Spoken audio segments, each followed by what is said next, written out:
አንዲት ቲክቶከር ፌመስ ለመሆን ብላ እናትና አባቷን እንደገደለቻቸው ግን ታውቃላችሁ? እቷ ስሟ ሳራ ግሬስ ትባላለች። እናም ቲክቶክ ትሰራለች፣ ነገር ግን እንደምትፈልገው ያክል አልሄደላትም ነበረ።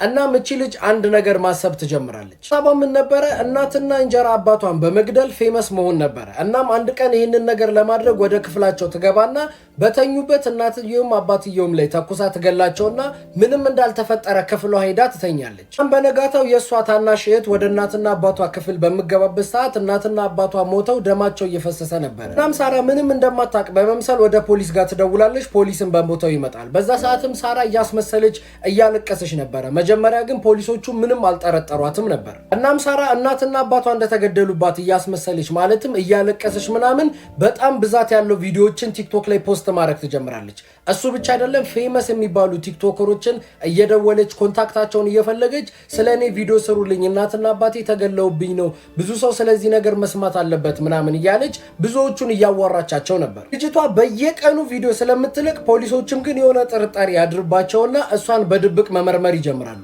እሱ ብቻ አይደለም፣ በተደጋጋሚ ጊዜ እየሄዱ የተለያዩ ጥያቄዎችን ይጠይቋታል። እሷም ደግሞ አንድ ቀን የዋሸችው ሌላ ቀን መልሳ ሌላ ውሸት ትዋሻለች፣ እየረሳችሁ ማለት ነው።